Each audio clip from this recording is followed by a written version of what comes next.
ሀብል በመጨረሻም በለቅሶና በደስታ መካከል ሆና ትገኛለች። እዝራ እግሯ ላይ ተደፋና ሀብል አንቺ ምንም ጥፋት አላጠፋሽ፣ ሁሉንም ነገር አባዬ አስረድቶኛል፣ ይቅርታ ብሎ በሰራው ስራና እስካሁን ሀብል ላይ ያደረሰባት ድብደባና ጥፍጠፋ በሙሉ እጅጉን በጣም አቃጠለውና ይቅርታ ብሎ ጠየቃት። ሀብልም ደግሞ ስማ እዝራ፣ እኔ ወደዚህ ቤት ከመጣሁ ጀምሬ አንተን ለጥቅምና ለገንዘብ ሳይሆን በጣም እንደማፈቅርህና እንደምወድህ በተደጋጋሚ ለአባትህ ነግሬያቸዋለሁ። እዚህ ቤት ሁሉም ሰው ጤነኛ አይደለም። እጅግ በጣም በጥሩና በመልካም ማሰብ የሚችሉት ጋሼ ብቻና ብቻ ናቸው። እናቴም ብትሆን ከሚባለው በላይ ራስ ወዳድና አደገኛ ሴት ናት። እየሰማኝ ነው አይደል? አጸዴና ሜርሲም ደግሞ ከሚባለው በላይ ብዙ ግፍና መከራ አድርሰውብኛል። እንዲህ ዝም ብሎ በቀላል እኮ ይቅር አይባልም እያለች አለችው። እዝራ እንግዲህ በሰራው ስራ በጣም ተጸጸተና አባቱም ደግሞ እዝራ ሀብልን ይቅርታ አድርግልኝ ብሎ በመጠየቁና በመለመኑ በጣም ደስተኛ ሆኗል ማለት ነው። ልጄ አንተ ባላወቀው ነገር ብዙ ነገር እንድትወስንና እንድታደርግ ያዘዘህ የለም። ሀብል በጣም ጥሩና መልካም ልጅ ናት። በጣም ነው የምትወድህ። ይህን ነገር ደግሞ ጊዜ ሰጥተን ልናያትና ልንረዳት ይገባል። ባልሆነና ደስ በማይል ሀሳብ ሰዎችን በዚህ ልክ መፈተን ከባድና አደገኛ ስህተት ነው። የሚጸጽትህን ነገር አታድርግ ብሎ አቶ እስከንደርም ልጁን እዝራ መከረው። አጸዴን ደግሞ ስሚ አንቺ ለክፍት ሴትዮ፣ ከድሮም ቢሆን ያንቺን ክፋትና ጥመት አውቀዋለሁ። አሁንም ቢሆን እዚህ ቤት በሰላም መኖር የምትፈልጊ ከሆነ በሰላም ኖሪ፣ አይ እረብሻለሁ የምትይ ከሆነ ደግሞ አንጠልጥሌ ነው የማስወጣሽ ብሎ አጸደን የመጨረሻ ማስፈራሪያ አቶ እስከንደር ሰጣት። ወይዘሮ መነንን ከዛ ከቤት እንግዲህ ውልቅ አድርጎ ኮተቷን ሰብስቦ እግሯ ላይ ጣልና ምንም ነገር ማስተባበያ አልፈልግም፣ ውልቅ ብለሽ ሂጂ ብሎ አባረራት። ወይዘሮ መነንም መንገድ ላይ ተቀምጣ በመጨረሻ ላይ እንግዲህ መኪናዋን እየነዳች አጸዴ መጣችና ስትፈታተናት፣ አጸዴ አሁን ያለሁት ጎዳና ላይ ነው። እኔ ምንም ቢሆን ወደ ቤት መመለሴ አይቀርም። ምንም ብትይ እስከንደር 80 ባሌ ነው። አንቺ ግን በባዶ አጨብጭበሽ በባዶ ሜዳ ላይ መቅረትሽ በጣም ነው የሚያሳዝነው። ካሁን በኋላ ልክ ያልሆነና ትክክል ያልሆነ ነገር ብታደርጊ ውርድ ተራሴ ብላለቻት። አጸዴም እንግዲህ ወይዘሮ መናን እያንዳንዱ ክፋትና ሴራሽ እንዲሁም ደግሞ የወንድሜን ሀብትና ንብረት ልጅሽ አምጥተሽ ድረሽ እንደዚህ ልታደርጊ የነበርሽ ሴራሽ የተጋለጠብሽ ጊዜ ነው እንደዚህ የምትሆኙ አለቻት። ከዛ እባክሽ አትፈታተኝኝ፣ አሁን ጎዳና ላይ የወጣሁት ራሴን አረጋግቼ ወደ ቤት እመለሳለሁ። ያኔ ግን የማትችው ከባድና አደገኛ ወጥመድ መግባትሽ የዘላለም ጥያቄ ይሆንሻል ብላ አለቻት። ሰላም ሰላም ሰላም! ውድ የተከበራችሁ የተወደዳችሁ የቻናል ቤተሰቦች እጅግ በጣም ተወዳጁና በጉጉት ስንጠብቅ የነበረው የሀብል ድራማ እንደቀጠለ ይገኛል። ቻናሉን ላይክ፣ ሰብስክራይብ ያደረጋችሁ ለምታበረታቱኝ ውድና መልካም ቤተሰቦቼ አመሰግናለሁኝ። አቶ እስከንደር እዝራን እስከሚበቃው ድረስ ተቆጣው። ሀብል በጣም ጥሩና መልካም ሴት ናት። እንደነዚህኞቹ አደገኛ ብትሆን የገዛ እህትህ ማህደርን ያስገደለቻት እሷ ናት። በስልክ ስታወራ በደንብ አድርጌ ሰምቻለሁ። ማህደርን ከገደሉ በኋላ ይሄ ተንኮልና ሴራ ደግሞ በአጸዴና በመናን ላይ እንደመጣ ግልጽ ነው። እቺ ሀብል ግን ምንም በማታውቀው ነገር እንደዚህ ማድረግህ በጣም ስህተት ነው ልጄ። በኋላ ይቆጭሃል። በጣም ሰው አክባሪ ለየት ያለች ሴት ናት። ግን የወይዘሮ መናን ልጅ ስለሆነች ነው ብለህ በእንደዚህ አይነት መልኩ ማሰብህ በጣም ስህተት ነው። እሷ ለገንዘብ ሟች እንደሆነች መናንን አውቃለሁ። እሷና እኔ ችግሩን እንፈተዋለን። አንተ ግን ከሀብል ጋር አንድ መሆን አለባችሁ ልጄ። ሀብል በጣም ጥሩና መልካም ሴት ናት። ጥሩና መልካም ሴት ስለሆነች ነው ላንተም ትገባሃለች ብዬ የዳርኩህ። በኋላ ታመሰግነኛለህ።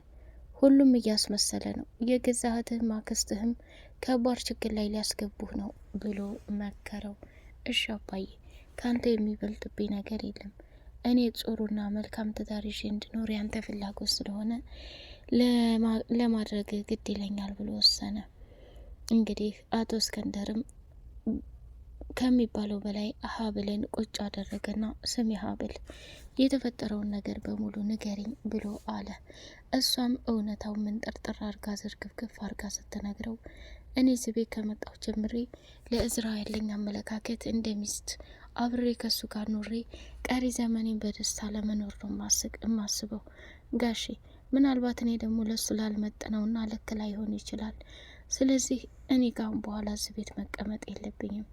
አይኔንም ሊያየኝ አይፈልግም። ቤቱን ለቅቄ እወጣለሁ ብላ ስትል ቤቱ እኮ የኔ ነው የኔ ልጅ፣ ስለዚህ እሱም የምወደው ልጄ ነው። አንቺም ቢሆን በጣም መልካምና ጥሩ ሴት ነሽ። ምናልባት ያንቺን ጥሩነትና መልካምነት ወደፊት የማየው ይሆናል። ስለዚህ እባክሽ እሺ በይኝና አርፈሽ ተቀመጪ አላት። እንግዲህ እዝራም እህቱ ሜርሲ ፖሊስ አንጠልጥሎ ሲወስዳት እስር ቤት ከሄደች በኋላ አጸደም ሄዳ አንቺ ግን ማህደርን እንዴት ብለሽ አስገደልሻት? በአቋራጭ አንቺ ቀርመሽኛል። እኔ እኮ በፍጹም አንቺ ያደረግሽው አልመሰለኝም። ይሄን ነገር ያደረገችው መናን መስሎኝ ነበረ ብላለቻት። እባክሽ እኔ ነኝ፣ አንድ ጓደኛ ነበረኝና እሱ ሴት አድርጎ እንዲደፋት አደረግኩ። እሺ በቃ አሁን የጓደኛሽን ወይንም ማህደርን የገደለውን ቁጥር ልጁን ስጭኝ፣ እሱ ጋር ተነጋግረን ልጁን እንይዝና በልጁ እያስፈራራን መቶ እስር ቤት እጁን እንዲሰጥ እናደርጋለን። አንቺ ምን በወጣሽ፣ ባልገደልሽው ምንም ባላደረግሽው ነገር መታሰር የለብሽም። ተባባሪ ብትሆኝም ይሄን ያክል ቅጣት እንድደርስብሽ አልፈልግም። ለጊዜው ግን እሱን አግትና የሚያስፈልገውን ነገር ማድረግ አለብኝ ብላ አጸዴም ለሜርሲ ይሄን ነገር ስትነግራት፣ ሜርሲም ደግሞ ስሚ አክስቴ ይሄን ነገር እንደምታደርግ ያውቃለሁ።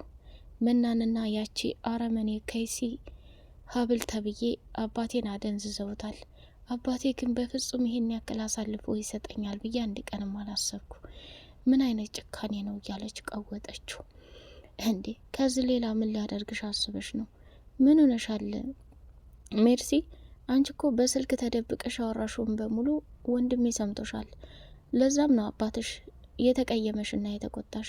ምክንያቱም ካንቺ የማይጠብቀው ነገር ነው።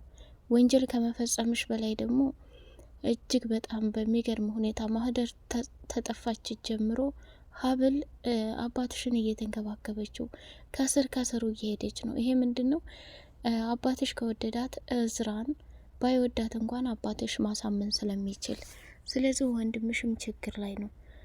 ወንድሜ ኔኔና ያንቺን አባት ደግሞ ሀብትና ንብረቱን ያቺ መነን የሚባሉ ሰዎች እንዲጫወቱበት አልፈልግም ብላለች። ወይዘሮ መነን ወደ መኝታ ክፍል ሄደችና እስከንደርን ለማረጋጋት ሞከረች።